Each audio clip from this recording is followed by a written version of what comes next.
Sur les bords du lac d'Annecy, je marche au hasard des bons. Quand l'ennui me prend, mon esprit vagabonde. J'imagine et je rentre dans l'image, comme on bascule dans un monde parallèle.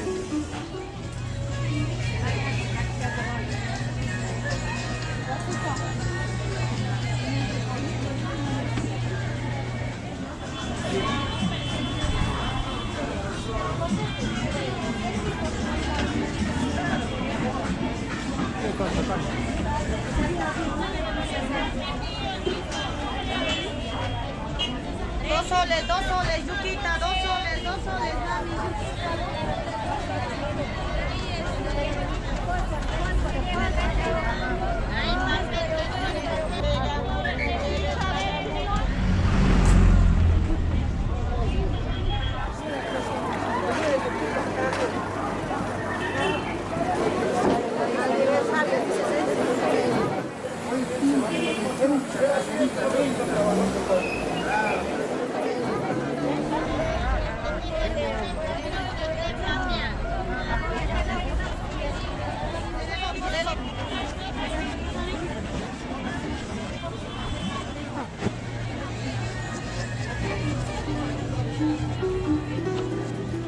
Et puis vient le moment où nos rêves nous abandonnent, nous laissant sur le bord du chemin. Mais il y a toujours une route à prendre. Une route ou un bateau.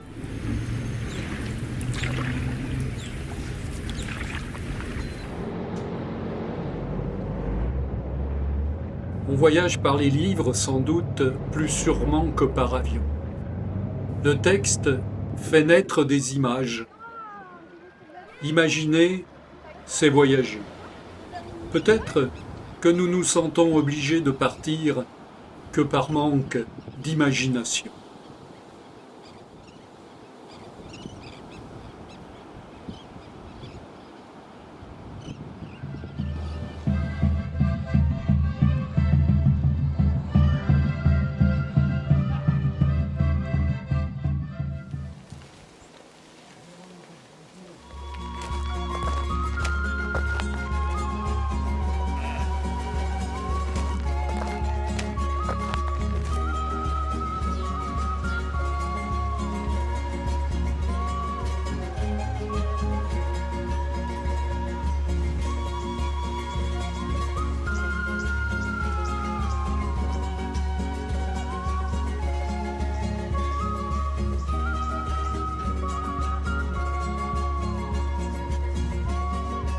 Il est des lieux sans chichi, renfrognés, bougons de prime abord.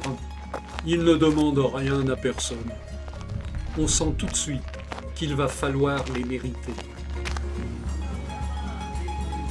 Ils ne sont pas photographies pour vitrine d'agences de voyage.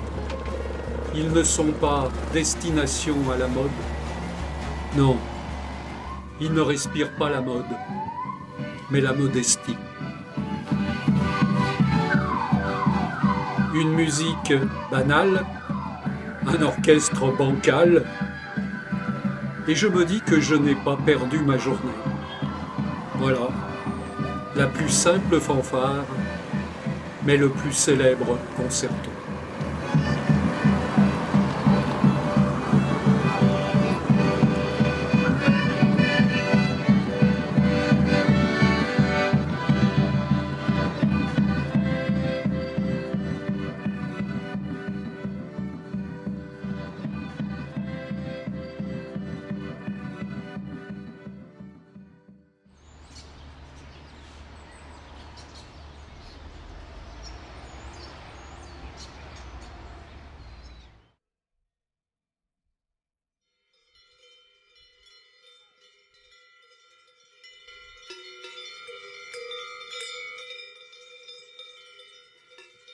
Où que nous soyons, nous ne sommes jamais loin de nos rêves. Parfois, ce sont eux qui viennent nous chercher pour nous transporter dans leur réalité. Monsieur Pauvre? Machu Picchu. Rien que le nom fait naître un imaginaire qui invite au voyage par-delà l'histoire. Pour certains, sa magie se réduira à quelques selfies ramenés chez soi pour en faire un tableau de chasse. Comme si la reproduction était plus importante que l'original, comme si l'essentiel n'était pas d'y être, mais d'y avoir été. Figer l'instant, c'est sans doute conjurer la fragilité d'un quotidien qui nous échappe comme l'eau qui coule entre nos doigts. C'est préférer à un présent éphémère un passé rassurant par ce qui mua. C'est arrêter le temps en espérant y trouver un parfum d'éternité.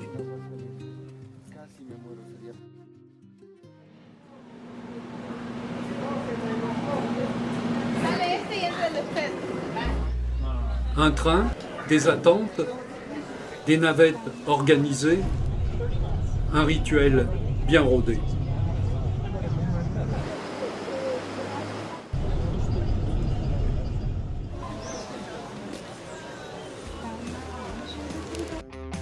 Comme beaucoup de lieux célèbres, il pourrait devenir un parc d'attractions, une espèce de Disney Pichou que l'on consomme sans modération.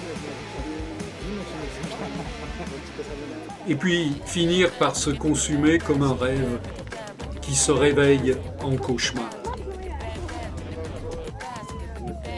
Le Machu Picchu a su résister aux assauts de ses envahisseurs. Saura-t-il résister à ceux du tourisme de masse?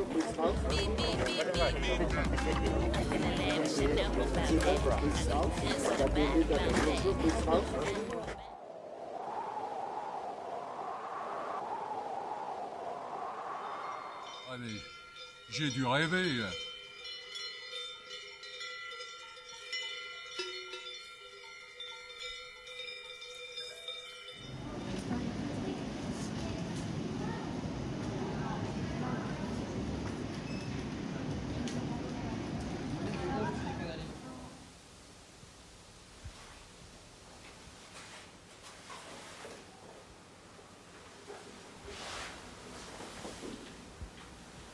Que j'ai formalisées dans le discours de la Sorbonne et qui ont été aujourd'hui déjà discutées au niveau du Conseil européen, elles verront le jour, je l'espère, dans le maximum de pays.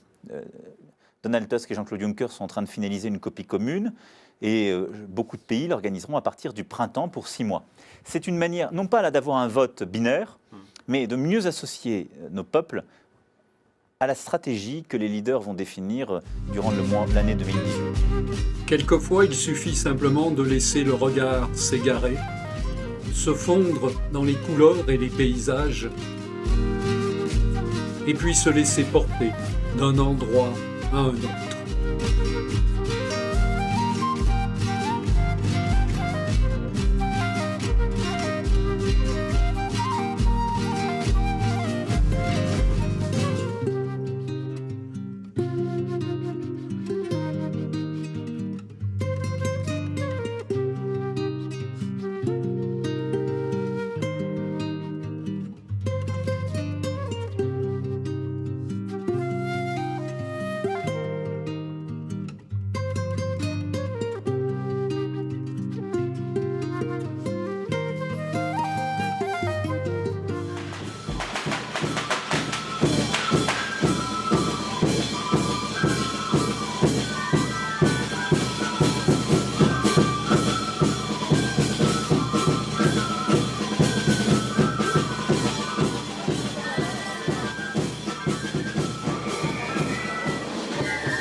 Ensuite, j'ignore si c'est mon imagination ou un bus qui m'emporte ailleurs.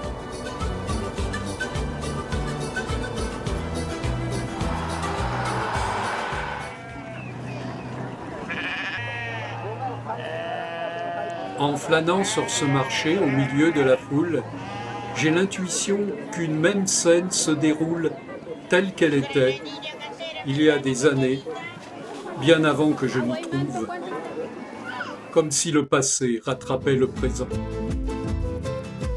Quand le présent s'efface, c'est-à-dire quand nous cessons d'être présents, est-ce que le passé continue de se dérouler autre part que là où nous sommes?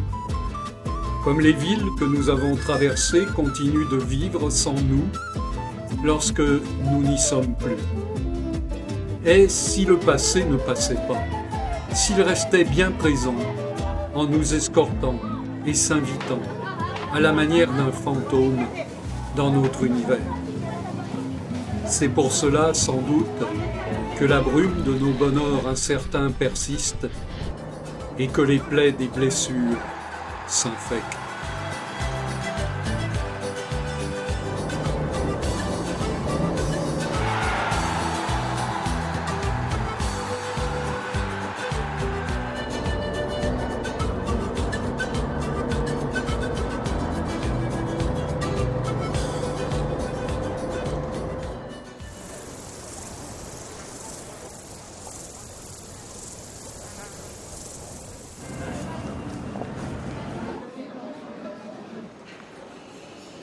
La mémoire est facétieuse et joue des tours.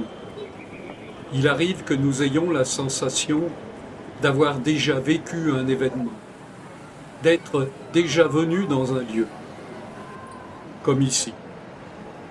J'ai lu que si nous perdons l'attention un court instant, la mémoire continue d'enregistrer ce que nous percevons inconsciemment. Quand nous revenons au réel, il paraît que ce télescope deux visions, celle du présent et celle du souvenir du présent. Une vision double en quelque sorte. Ah non, mais c'est pas ça! Quel est l'abruti qui a fait le montage? Ah là, oui! Oui, non, mais non! Ah ben voilà!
Il est des bruits, des odeurs, des couleurs, des visages qui, à la manière d'un aimant, m'attirent irrésistiblement.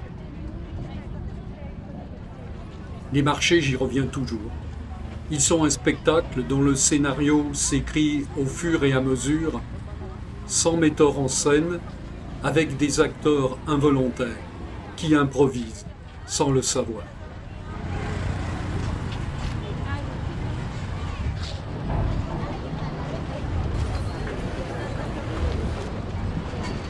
Parfois je doute, est-ce que tout cela existe, ou bien ne serait-ce que ce que je veux y voir? Pourtant ces images sont là, quelqu'un a bien dû les prendre. Si ça se trouve, c'est moi. Dans la matière. Ensuite, dans la méthode, parfois, il cherche l'escalade, c'est sa méthode, et c'est là où on a une méthode différente. Il ne faut pas ensuite que certaines décisions de court terme viennent entre